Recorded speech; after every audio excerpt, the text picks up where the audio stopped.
Part of the lockdown, I've noticed Gordon has got a bit of a leak, and I'm guessing that he's coming from the washer bottle, and I'm guessing it's coming from the washer pump motor that I changed back in January, February. It has like a little rubber seal on the back, and I'm guessing the rubber seal has gone or needs sealing up. Well, as suspected, yep, definitely coming from that washer bottle. However, I remember this being a right pain last time, because you've got to take the leisure battery out and the leisure battery tray, which goes all the way down there, to get that washer bottle out. But first of all, we're going to set this battery out actually on a split charge relay there. So what I'll do is I'll disconnect the feed to the coil on the relay. It's a 120 amp relay if I remember rightly, but underneath it has two wires that control the relay itself, and I'll disconnect one of those wires, the positive, to stop it from triggering if I turn the ignition on or start the engine or anything, because that battery is going to have to come out, and it'll probably be out for a day or so while the sealant sets. No point in putting it back until it's all set.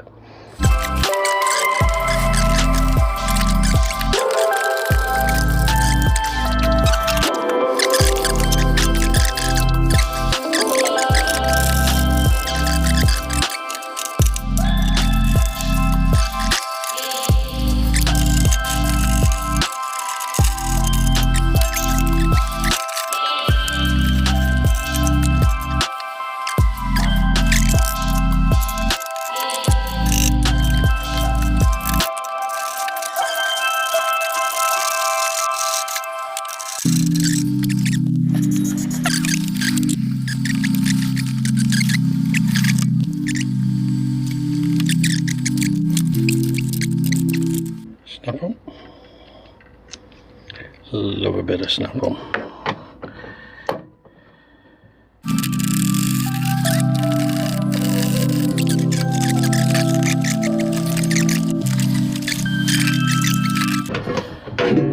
Comes all the way out, and there's the new pump.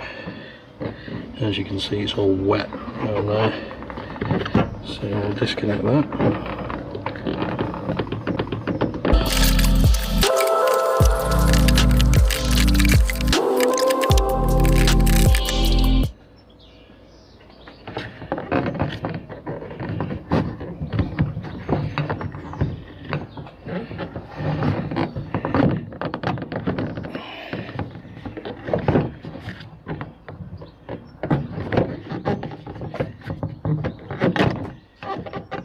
Let's just prise that. So that now, there's a bit left in it. This hole here is where the water bottle actually sits. So the water bottle, as it stands, there's one washer bottle motor. If you notice, there's an R above it. That's the rear one, and it's actually mounted that way. So the one that's accessible is actually the one that's for the rear. The one that's most likely to go, which is the one that's an absolute pain if it does go, is the front one. See the little left next to it? That says the front one. So yesterday, this one's definitely the one that was leaking. So if you notice, I have absolutely bladdered that with sealant. The sealant's gone off, which is good, but that spigot on the end is what goes in that hole. Decided bottle's going to go in first. So, bottle, going to connect both hoses up first. Now the rear hose, front hose is this one. So,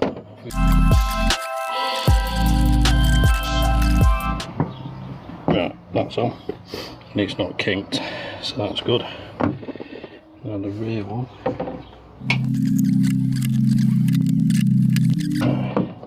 It needs to come up through there.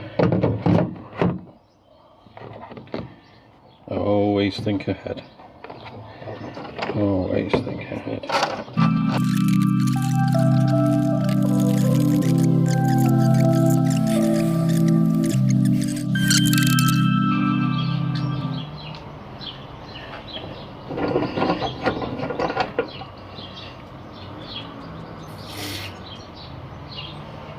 A little bit of WD.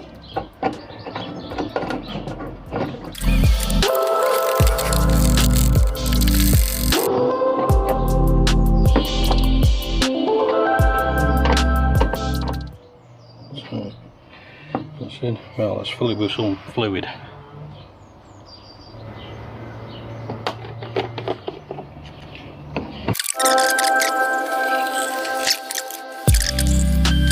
Indicator of if it's leaking still, because that shouldn't leak now. If it does, I have no idea what to do.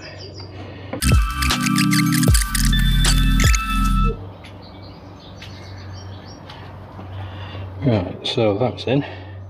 So now all I've got to do is put the battery tray back.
Washer bottle has not dropped, which means that it's not leaking.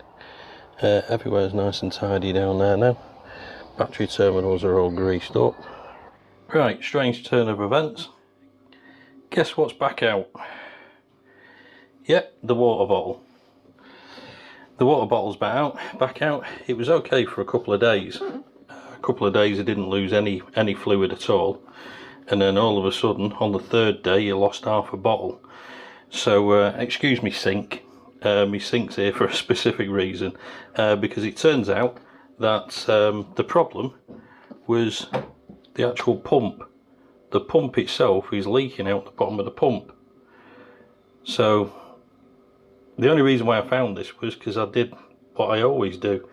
I always think, and you know, what would Gordon do? Gordon was my dad. My dad was an engineer.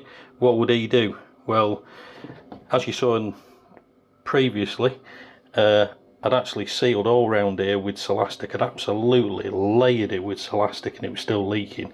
However, the part of the pump that was leaking is actually that part there. You can just about see there's a bit of a gap down it,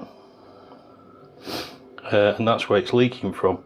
And the way I tested that was I used my sink, cleaned the bottle while I was at it, took the old one out. That is the new pump. The new pump's in, the new pump's fitted. It's had water in it now for 24 hours, not lost a drop. Hopefully, fingers crossed, it's fixed the problem. If it hasn't, the water bottle's going in the bin, and I'm going to use a bucket and sponge. No. So what I'm going to do is I'm going to fill the water up, and then I'm going to try the pump, and I'm going to show you going to show you how I found out what was wrong with it. As I mentioned earlier, the pump's leaking on this bottom seal here. So what I've done is, this is the old pump, just to show you how I found it. Put a bit of tubing on it, filled the bucket with water, put it in the water so that all the bottom's filled, covered up that hole there to stop it blowing out, and then blew down the tube.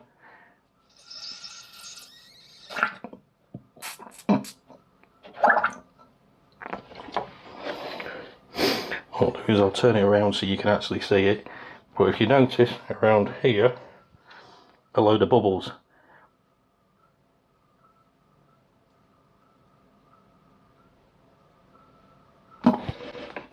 There you go. So it was the pump all along. The pump sealing around the bottom is knackered for about a better reason. So I spoke to the manufacturer, spoke to MazdaBongo.com, where I bought the pump from. MazdaBongo.com, awesome. They just turned around and said, yep, no problem. Mentioned that it was an MOT failure. Could they send me one out, because it's on a 1-year warranty. And they sent a brand new one out in the post. It arrived within a couple of days, which during the lockdown is really, really good. It's arrived, it's fitted, and it's gone back in the van. I'm not going to show you how we fitted the bottle again, because you've seen that already.